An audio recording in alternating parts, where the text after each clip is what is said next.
नाम सुन के आप घबराओ नहीं। अगर आपने 10th के बाद मैथ्स नहीं लिया था तब भी टेंशन लेने की ज़रूरत नहीं है, क्योंकि इसमें जो मैथमेटिक्स के क्वेश्चन आते हैं वो दोस्तों 10th क्लास तक ही आते हैं। हो सकता है कि 1 या 2 क्वेश्चन आपके 11th-12th के आ जाए, लेकिन वो बहुत कम आते हैं। जो ज़्यादातर पोर्शन होते हैं 10th तक के ही आते हैं। अगर आपने 10th तक की अपनी मैथ्स अच्छी तरीके से कंप्लीट कर ली है तो दोस्तों आप खुश हो जाइए, आपको मैथ्स में कोई भी प्रॉब्लम नहीं होगी। इसके अलावा दोस्तों हिंदी हिंदी वही जो हम लोग पढ़ते आ रहे हैं, जैसे कि जो हम लोग हिंदी व्याकरण पढ़ते हैं, जैसे संधि हो गया, समास हो गया, विलोम शब्द हो गया, और इसके अलावा समानार्थी शब्द हो गया, यानी कि सिनोनिम्स वगैरह हो गया। इसके अलावा लेखक वगैरह के बारे में पूछता है। हिंदी में बेसिकली वही होता है जो कि हम सभी लोग पढ़ते आ रहे हैं। इसके अलावा दोस्तों इसमें आपको रीजनिंग होती है, और इसके अलावा दोस्तों आपको जीएस और करेंट अफेयर से रिलेटेड क्वेश्चन पूछा जाता है। अगर हम लोग टोटल क्वेश्चंस की बात करें तो टोटल क्वेश्चन इसमें आपको दोस्तों 160 होते हैं, और इसमें निगेटिव मार्किंग नहीं होती, ये एक अच्छी बात है। तो अपने एग्जाम पैटर्न के बारे में जान होती है, ये एक अच्छी बात है। तो अपने एग्जाम पैटर्न के बारे में जान लिया, अब हम लोग जान लेते हैं सिलेक्शन प्रोसेस क्या होता है, क्या स्टेप्स होते हैं, किस तरीके से आपका सिलेक्शन होगा। तो देखो गाइस, सबसे पहले आप ऑनलाइन अप्लाई करोगे, इसके बाद आपका एक निश्चित डेट पर आपका एग्जाम होगा।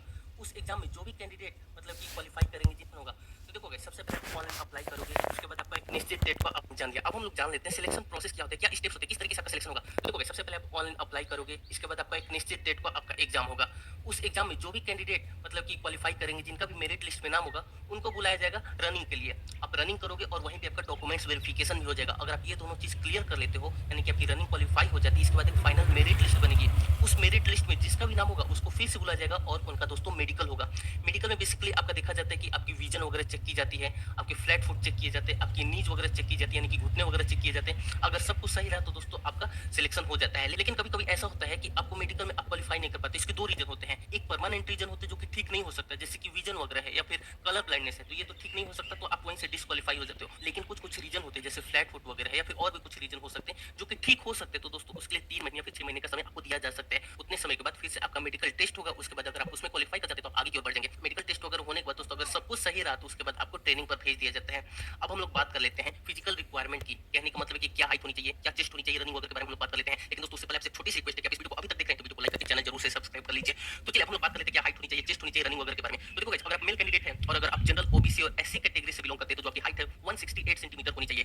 और अगर आप मेल में एसटी कैटेगरी से बिलोंग करते हैं तो जो आपकी हाइट है 160 सेंटीमीटर यानी कि 160 सेंटीमीटर होनी चाहिए। वहीं पे अगर हम लोग बात कर लेते हैं चेस्ट की यानी कि सीने की, तो दोस्तों जनरल ओबीसी और एससी कैटेगरी के लिए नॉर्मल में 79 सेंटीमीटर एंड 84 सेंटीमीटर होनी चाहिए। कहने का मतलब है कि अगर आप नॉर्मल पोजीशन में हो तो 79 सेंटीमीटर सीना होना चाहिए, और अगर आप सीना को फुलाते हो यानी कि एक्सपेंड करते हो तो दोस्तों इसमें 5 सेंटीमीटर का एक्सपेंशन आना चाहिए, और 84 सेंटीमीटर होना चाहिए। वहीं पे एसटी कैटेगरी के लिए 77 सेंटीमीटर नॉर्मल और 82 सेंटीमीटर एक्सपेंशन के साथ। वहीं पे दोस्तों अगर हम लोग रनिंग की बात कर ले तो मेल रनिंग के लिए आपको 4.8 किलोमीटर रनिंग आपको 28 मिनट में करना पड़ेगा। ये तो बात हुई मेल कैंडिडेट की। अब हम लोग बात कर लेते हैं फीमेल कैंडिडेट की। फीमेल में अगर आप जनरल ओबीसी और एससी कैटेगरी से बिलोंग करते हैं तो दोस्तों आपकी हाइट होनी चाहिए 152 सेंटीमीटर। वहीं पे अगर आप एसटी कैटेगरी से बिलोंग करते हैं तो जो आपकी हाइट एग्जाम पैटर्न है 160 क्वेश्चन सुनना। देखो ये जो मैंने आपको हाइट बताया फिर जो आपको रनिंग बताया, ये किसी किसी स्टेट में थोड़ा बहुत चेंज हो सकता है। जो एग्जाम पैटर्न है 160 क्वेश्चन की जगह 100 क्वेश्चन हो सकते हैं, 200 क्वेश्चन हो सकते हैं। ये सुनना, देखो ये जो मैंने आपको हाइट बताया फिर जो आपको रनिंग बताया, ये किसी किसी स्टेट में थोड़ा बहुत चेंज हो सकते हैं। फिर जो एग्जाम पैटर्न है 160 क्वेश्चन की जगह 100 क्वेश्चन हो सकते हैं, 200 क्वेश्चन हो सकते हैं। ये छोटी मोटी चीज आपके स्टेट में हो सकता है कि चेंज हो जाए, इसीलिए आप अपने स्टेट का नाम कमेंट करके जरूर बताइए। और ये चीज आप अपने स्टेट के अकॉर्डिंग देखना पड़ेगा कि आपके स्टेट में कितनी हाइट होती है, क्या एग्जाम पैटर्न होता है, इसको आप कैसे देख सकते हो। अब देखो अब मैं जो आपको बताने वाला हूं बिल्कुल ध्यान से सुनना।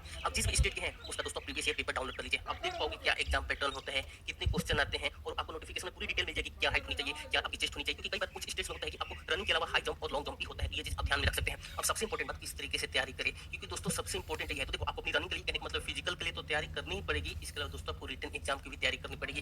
रिटन एग्जाम की तैयारी आप कैसे करोगे, जैसे कि मैंने आपको बताया कि आप previous year question paper download कर लो, उससे आपको बहुत ज्यादा हेल्प मिलने वाली है। कहने का मतलब है कि आप क्वेश्चन पेपर देखोगे तो आपको आइडिया लगेगा ना भाई कि किस तरीके से क्वेश्चन आते हैं, टफ क्वेश्चन है, इजी क्वेश्चन है, क्या पैटर्न है, कितने क्वेश्चन आते हैं, कौन कौन से सेक्शन से क्वेश्चन आते हैं, तो बहुत कुछ जानने को आपको मिलेगा। आप प्रैक्टिस कर सकते हो, आप प्रैक्टिस करोगे तो आपको पता चलेगा कि क्या चीज आपसे हो पा रहा है, क्या चीज नहीं हो पा रहा है, कितना टाइम ले रहे हो। क्योंकि इसमें दोस्तों टाइम मैनेजमेंट भी बहुत ज्यादा जरूरी है, क्योंकि बहुत बार ऐसा होता है कि क्वेश्चन तो आता है स्टूडेंट को लेकिन टाइम कम होने की वजह से वो छूट सकता है। और दोस्तों सबसे इंपॉर्टेंट बात, आप प्रैक्टिस करते रहिए। जितना ज्यादा प्रैक्टिस करेंगे उतना ही ज्यादा आपके सिलेक्शन के चांसेस बढ़ेंगे। आप रनिंग और एक्सरसाइज करते रहे, आपको बहुत ज्यादा हेल्प मिलेगी। और दोस्तों अगर आप चाहते हैं कि आप घर बैठे खुद से तैयारी करें, क्योंकि बहुत सारे स्टूडेंट ऐसे हैं जो कि खुद से तैयारी करके सिलेक्शन पाए, तो उसके लिए बहुत ज्यादा जरूरी है कि आपको अच्छी बुक्स पढ़नी पड़ेगी जिससे कि आपका सिलेक्शन हो जाए। इसलिए दोस्तों मैंने डिस्क्रिप्शन बॉक्स में कुछ बहुत ही बेहतरीन बुक्स के लिंक दिए हैं जिससे आप घर बैठे तैयारी करके पहली बार में सिलेक्शन ले सकते हैं।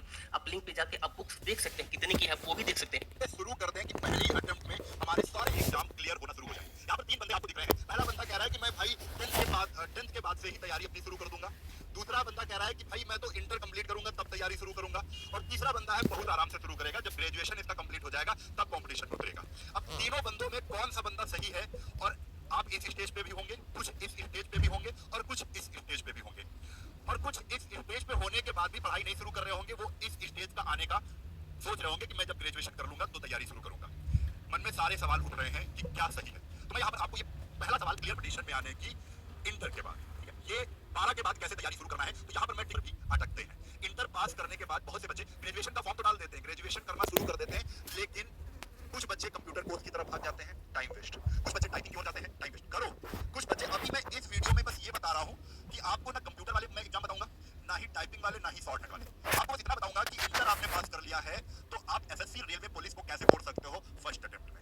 यहाँ से फर्स्ट अटेम्प्ट में, यहाँ से तैयारी, मेरी पहली शर्त है इंटर पास करते ही आप अपनी तैयारी शुरू करो और 8 महीने का समय दो सभी एग्जामों के लिए। कौन से सभी एग्जाम है, किस एग्जाम को टारगेट करना है कि नहीं करना है, ये सब आप आगे चलते हैं। किसी बच्चे की गलती से, अगर किसी बच्चे की गलती से जैसे 150 प्रश्न है और 140 प्रश्न मैंने समय में कर लिए, लेकिन 10 प्रश्न मैंने पढ़े ही छोड़े, मैं समझता हूँ कि वो बच्चा 99% एग्जाम क्लियर नहीं कर पाएगा। 99% इतनी पॉसिबिलिटी कम हो जाती है, क्योंकि वो जो 10 प्रश्न छूटे हैं ना, वो बहुत आसान भी हो सकते हैं और वो 5 बस आपके यूं ही बन जाएंगे। उनमें संभावना ज़्यादातर होती है कि चीज़ें ऐसी छूटती हैं। जीएस कभी नहीं छूटती, मैथ छूटता है, रीजनिंग छूटती है या हिंदी